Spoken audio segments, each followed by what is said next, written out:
Welcome to my YouTube channel concept study point पे आप लोगों का हार्दिक अभिनंदन है।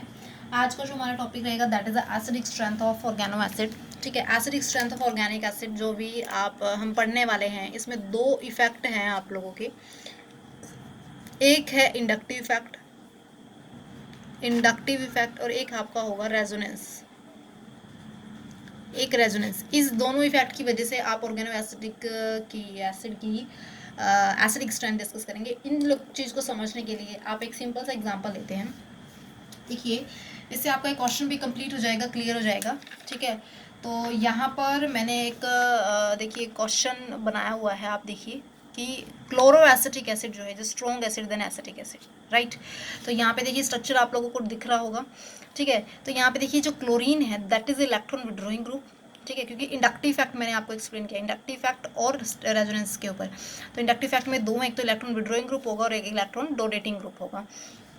तो आप देखिए इलेक्ट्रॉन विड्रॉइंग ग्रुप होगा तो वो इलेक्ट्रॉन को विड्रॉ करेगा। इलेक्ट्रॉन विड्रॉ कर रहा है, देखिए इलेक्ट्रॉन विड्रॉ कर रहा है, इलेक्ट्रॉन डेंसिटी रिड्यूस हो जाएगी। इलेक्ट्रॉन डेंसिटी यहाँ पे रिड्यूस हो जाएगी तो ईजिली जो है वो H पॉजिटिव आयन जो है वो क्या हो जाएगा, रिलीज हो जाएगा।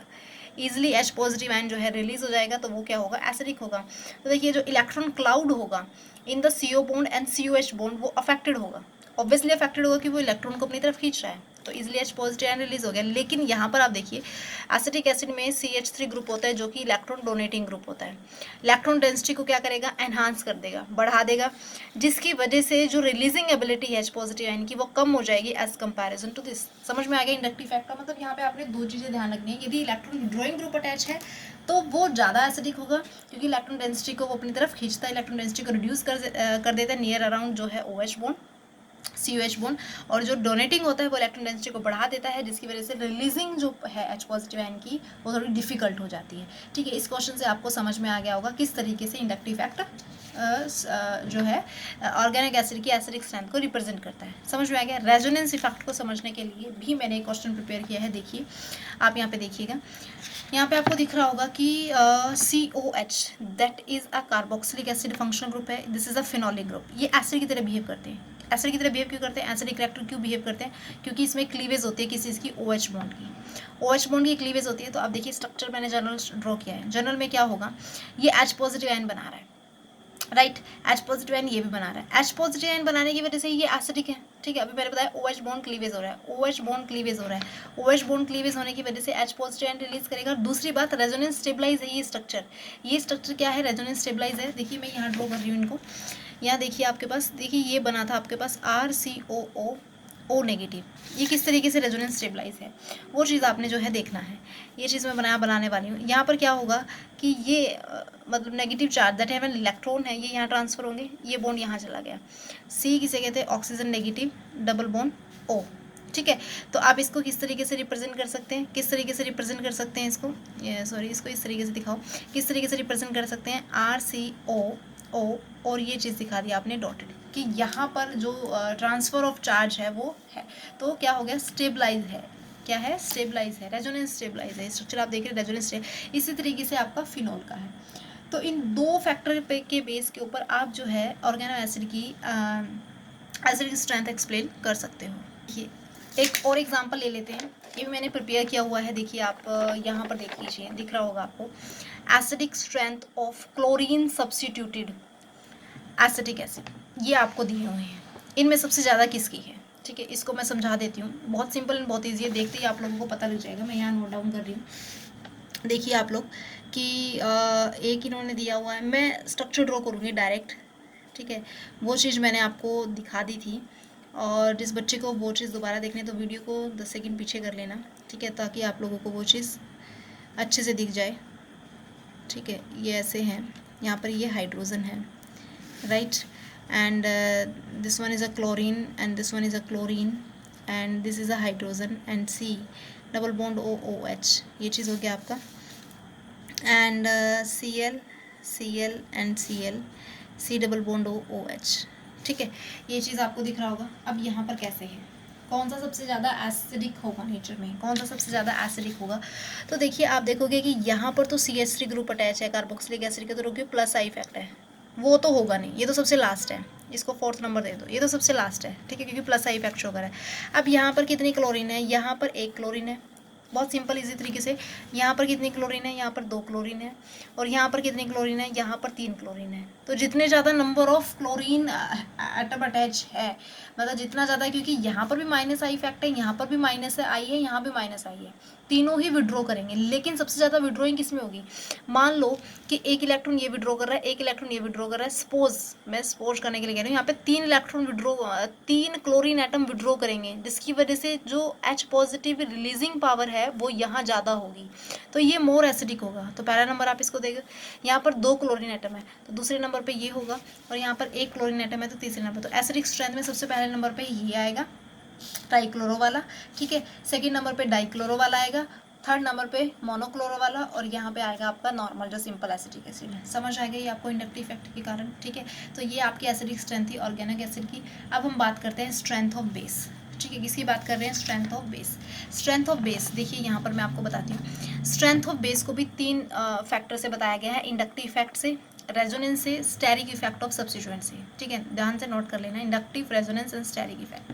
देखिए इंडक्टिव इफेक्ट में वही सेम है, 2 पॉइंट होंगे, एक तो इलेक्ट्रॉन विड्रॉइंग होगा, एक इलेक्ट्रॉन डोनेटिंग होगा।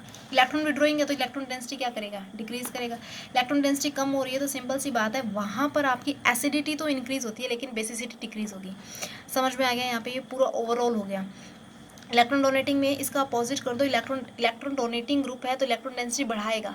इलेक्ट्रॉन डेंसिटी वो चीज़ बढ़ा रहा है तो दैट मीन्स बेसिसिटी तो बढ़ेगी लेकिन एसिडिटी जो है वो डिक्रीज करेगी। आपने कुछ एग्जांपल्स के थ्रू अभी देखी भी है, ठीक है ना, आपने कुछ एग्जांपल के थ्रू देखी भी है, ठीक है। तो अभी यहाँ पर जो अभी ये वाला जो चीज़ है आपका, ठीक है, ये तो आप नॉर्मली कर ही लोगे, ठीक है, सिंपल सी बात है। अब मैं यहाँ पर जो मेन फोकस करने वाली हूँ that is a resonance. Resonance के ऊपर करेंगे हम लोग, रेजोनेंस किस तरीके से स्टेबलाइज है वो। तो देखिए यहाँ पर आपको एक मैंने क्वेश्चन लिखा हुआ है, ये ऑर्डर दिख रहा होगा, यहाँ पर ऑर्डर देखना है। एसिडिक स्ट्रेंथ लगा लो या बेसिक, वही बात है, एसिडिक स्ट्रेंथ का ऑर्डर जो होगा उसके अपोजिट बेसिक स्ट्रेंथ का वो ऑर्डर होगा, ठीक है। तो वो आप यहाँ पर हम एक्सप्लेन करेंगे, ठीक है। देखिए ये क्वेश्चन है, मैंने लिखा है ये आपके जो है try halide, boron try halide से सारे के सारे, आपको पता है कि सारे के सारे क्या हैं, लेविस एसिड है, ये बात आप अच्छे से जानते हैं। This is are all are Lewis acids, all are Lewis acid, ठीक है। देखिए मैंने 2 ऑर्डर लिखे हैं, दोनों ऑर्डर देखिए कंफ्यूज नहीं होना। देखिए यहाँ पर यदि हम इलेक्ट्रोनेगेटिविटी का कंसेप्ट लगाते हैं, यहाँ पर यदि हम इलेक्ट्रोनेगेटिविटी का कंसेप्ट लगाते हैं, ठीक है, तो fluorine is much more electronegative than chlorine and chlorine is much more than bromine. तो ऑर्डर आपका ये होना चाहिए, राइट, ये होना चाहिए। बट एक्चुअली क्या हुआ, एक्सपेरिमेंटली जब देखा गया तो यहाँ पर क्या हुआ, एसिडिक स्ट्रेंथ को एक्सप्लेन किया गया on the basis of resonance stabilize, ठीक है। एक्सपेरिमेंटली जब इसको देखा गया तो किसके बेस के ऊपर किया गया है, रेजोनेंस स्टेबलाइजेशन के ऊपर। किसके ऊपर, रेजोनेंस स्टेबलाइजेशन के ऊपर जो है ये एक्सप्लेन किया गया है। किस तरीके से वो मैं एक्सप्लेन करने वाली हूँ। देखिए यहाँ पर जो ब्रोमीन है, सॉरी ब्रोमीन कह रही हूँ, बोरोन है, इसका एटॉमिक नंबर 5 होता है, राइट। कॉन्फ़िगरेशन क्या बनेगी, 2 3। इसको नॉर्मल फॉर्म में लिखेंगे 1s2 2s2 2p1, राइट। ये चीज़ बन रही है आपकी, यही बन रही है ना, यही बनेगी, ठीक है। फिर उसके बाद आपका जो है क्या होगा, यहाँ पर आप लिखोगे फ्लोरीन की, फ्लोरीन का एटॉमिक नंबर कितना होता है, 9, कितनी बनेगी 2 7। इसकी लिखो 1s2 2s2 2p कितनी बनेगी 4, ये हो गए, ठीक है। और 9 है ना टोटल, इसमें 5 5 आएंगे, ठीक है। तो अभी आप क्या देखोगे, अभी आप देखोगे, आपको पता है ये लेविस एसिड है। स्ट्रक्चर कैसे बनता है इसका, स्ट्रक्चर कुछ इस तरीके से है, स्ट्रक्चर प्लेनर होता है, ये बात आपको पता ही है, स्ट्रक्चर क्या होता है, प्लेनर होता है, ठीक है। यहाँ पर आप देखोगे जो बोरोन है आपका, that is a central metal है, यहाँ पर इसके पास 6 इलेक्ट्रॉन है। आपको पता है कि अपने ऑक्टेट को कंप्लीट करने के लिए 2 इलेक्ट्रॉन की कमी है, तभी तो ये लेविस एसिड है। मैंने शुरू में बताया था दीज आर लेविस एसिड। तो क्या होगा कि यहाँ पर क्या होगा कि जो फ्लोरीन होगा, फ्लोरीन का जो 2p ऑर्बिटल है वो अपने नंबर ऑफ इलेक्ट्रॉन को डोनेट करेगा बोरोन के, ठीक है, बोरोन के 2p ऑर्बिटल में डोनेट करता है। देखिए इसको मैं इस तरीके से रिप्रेजेंट कर सकती हूँ, इस देखिए ये वाली बॉन्डिंग बनी हुई है, ठीक है, ये वाली बॉन्डिंग बनी हुई है नंबर ऑफ इलेक्ट्रॉन को कंप्लीट करने के लिए, एक ये बॉन्डिंग बनी हुई है, ठीक है। ये आपको एज इट इज सिर्फ एक से मैं आपको समझाना चाहती हूँ, ठीक है। फ्लोरीन का ये फील्ड ऑर्बिटल है, ठीक है, और ये इसका क्या है, फील्ड ऑर्बिटल है, और ये इसका क्या है, एम्प्टी ऑर्बिटल है। तो यहाँ पर क्या होगा, यहाँ पर क्या होगा कि जो फ्लोरीन का जो फील्ड 2 पाई ऑर्बिटल है, 2 पाई ऑर्बिटल है वो ओवरलैप करेगा विद द क्या कहते हैं कि एम्प्टी जो है 2 पाई ऑर्बिटल के साथ, एम्प्टी 2 पाई ऑर्बिटल के साथ ओवरलैप कर रहा है। तो ये जो रिप्रेजेंट किया that is a back bonding, that is a back bonding. ठीक है, इसमें बैक बॉन्डिंग हो रही है, बैक बॉन्डिंग स्टेबलाइजेशन हो रही है। ठीक है, तो आप इसे किस तरीके से रिप्रेजेंट कर सकते हो, इस तरीके से रिप्रेजेंट कर सकते हो इसको, क्योंकि देखो ये चीज़ तो आपकी है ही है। बैक बॉन्डिंग होने की वजह से जो है इसने एक क्या करते हैं, इसमें ये वाला करैक्टर आ गया, यहाँ पर क्या आ गया नेगेटिव, यहाँ पर पॉजिटिव, क्योंकि इसने लॉस किया, इसने दिए हैं, इस पर लिए हैं, तो ये वाला स्ट्रक्चर आपका बनेगा। समझ रहे हो? तो यहाँ पर ये रेजोनेंस स्टेबलाइजेशन कैसे है, रेजोनेंस स्टेबलाइजेशन कैसे है, मैं वो आपको बताना चाहूँगी। यहाँ पे इतना सबको समझ में आ गया होगा। ठीक है, अभी मैं इसको रेजोनेंस स्टेबलाइज कैसे है वो देखिए आप लोग। ये इस तरीके से हो गया, क्योंकि मैंने एक को लेके किया था, तो आप इसे इस तरीके से रिप्रेजेंट कर सकते हैं। ठीक है, नेक्स्ट आप किस तरीके से कर सकते हो, क्योंकि ये केस यहाँ हुआ है तो ये इस ब्रोमीन फ्लोरीन के साथ भी हो जाएगा, बोरोन और फ्लोरीन में हो जाएगा। ठीक है, सो ये इस तरीके से भी आ सकता है। ठीक है, ये इस तरीके से भी आ सकता है, या ओवरऑल इसे आप कैसे लिख सकते हैं, ओवरऑल इसे लिख सकते हैं आप लोग BF ठीक है, और ये आपका जो है क्या होगा, डॉटेड फॉर्म में इसे आप रिप्रेजेंट कर सकते हैं, डॉटेड फॉर्म में आप इसे। तो आप देख रहे होंगे कि जो ये जो BF3 है ये जो है रेजोनेंस स्टेबलाइज है, इतने स्ट्रक्चर आपको दे रहा है। ठीक है, 3 रेजोनेंस स्टेबलाइज स्ट्रक्चर आपको दे रहा है। अब आप लोग कहोगे कि सिमिलरली क्या होगा कि BCl3 भी देगा और BBr3 भी देगा। जहन में ये क्वेश्चन आ रहा होगा, बिल्कुल आ रहा होगा, पर लेकिन ऐसा नहीं है। क्यों नहीं है, देखिए आप देखोगे कि ये जो बोरोन है इसका 2p ऑर्बिटल है और क्लोरीन का 3p ऑर्बिटल है, इसका 2p ऑर्बिटल है और ब्रोमीन का यहाँ पर 4p ऑर्बिटल है। तो यहाँ पर जो दोनों ऑर्बिटल्स हैं, ये जो ऑर्बिटल है वो 2p ऑर्बिटल से ज़्यादा बड़े साइज़ का हो जाएगा और 4p तो और भी बड़े साइज़ का हो जाएगा, जिसकी वजह से जो ओवरलैपिंग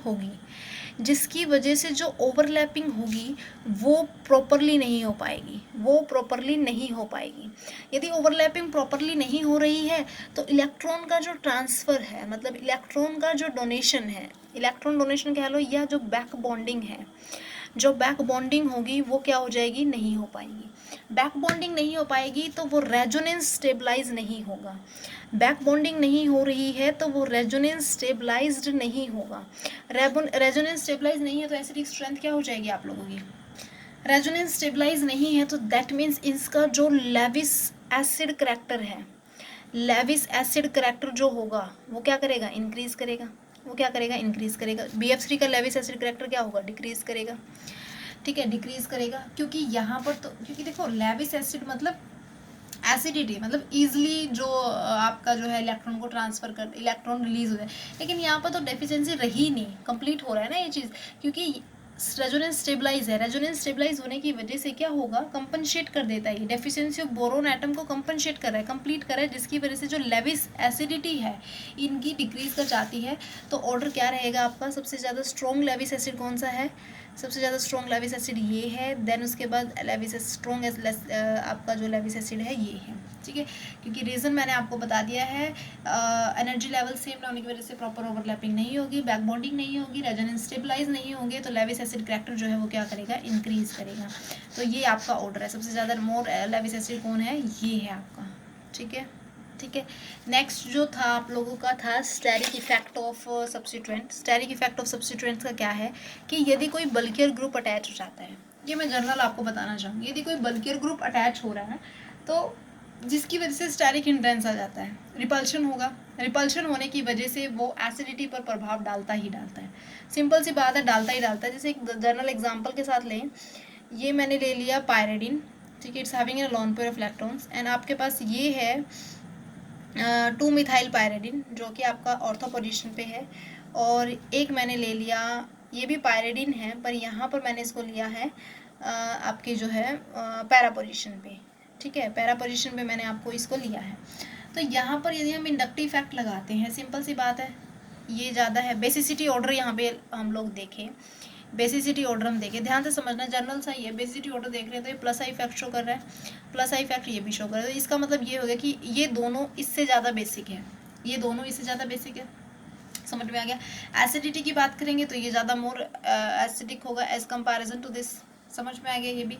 लेकिन एक मैं यहाँ पर क्या करती हूँ, मैं यहाँ पर इस नाइट्रोजन के साथ मैंने एक लेविस एसिड लगा दिया। जैसे कि मान लो कि क्या कर दिया मैंने यहाँ पे CH3, ठीक है, यहाँ पर इसको मैं खोल देती हूँ CH3, ठीक है, एक मतलब जो है सॉरी कार्बन, ठीक है, ये कार्बन के साथ है, ठीक है, और यहाँ पर H ऐसे लगा दिया मैंने, ठीक है। और इसके साथ भी मैं लगा रही हूँ, इसको थोड़ा ध्यान से देखना है। इसके साथ भी मैंने क्या लगा दिया, ऐसे ही सेम लगा दिया, carbon carbon carbon, 3 hydrogen 3 hydrogen 3 hydrogen. तो यहाँ पर आप देखोगे कि ये जो CH3 ग्रुप है और ये जो बी का मतलब बोरोन ट्राईहैलाइड जो आपका लिया है यहाँ पे CH3 ग्रुप लगा दिया मैंने। तो ये जो CH3 ग्रुप है, इस CH3 ग्रुप के साथ क्या करेगा, स्टेरिक हिंड्रेंस करेगा, ठीक है। स्टेरिक हिंड्रेंस का मतलब रिपल्शन होगा, ठीक है, तो जो अफेक्ट करता है, ठीक है, अफेक्ट करेगा मतलब वो डोनेट नहीं करने देगा, क्योंकि जैसे ही वो इसको करेगा तो ये चीज़ क्या होगा, पीछे की तरफ खिसकेगा, मतलब यहाँ की तरफ आएगा, समझ रहे हो ना, क्योंकि देखो स्टेरिक हिंड्रेंस हो रहा है तो ये चीज़ यहाँ आ जाएगी, सिमिलर सी बात है। लेकिन यहाँ पर जो CH3 ग्रुप है और ये CH3 ग्रुप है, इनके बीच में डिस्टेंस ज़्यादा है, डिस्टेंस ज़्यादा होने की वजह से यहाँ पे स्टेरिक हिंड्रेंस नहीं होगा, ठीक है, तो ये इसकी कंपेरिजन में ज़्यादा स्टेबल है, राइट। ठीक है, तो जितना ज़्यादा बल्कियर ग्रुप लगा हुआ है, जितना ज़्यादा स्टेरिक हिंड्रेंस होगा, ठीक है, स्टेरिक हिंड्रेंस होगा, स्टेरिक हिंड्रेंस की वजह से जो एसिडिक स्ट्रेंथ होगी वो क्या हो जाएगी, रिड्यूस हो जाएगी, ठीक है, क्या हो जाएगी, रिड्यूस हो जाएगी आप लोगों की। तो इस वीडियो में हम लोगों ने मतलब जो है कंप्लीट कर लिया है एसिडिक स्ट्रेंथ के बारे में भी और बेसिक स्ट्रेंथ के बारे में भी, ठीक है। तो यहाँ पर आपकी जो एसिडिक बेसिक स्ट्रेंथ थी वो कंप्लीट हो गई है, ठीक है। नेक्स्ट वीडियो में एक नए टॉपिक के साथ हाजिर होंगे। ये आई होप ये वीडियो आप लोगों के लिए हेल्पफुल रहेगी। Thank you so much watching this video. Have a nice day.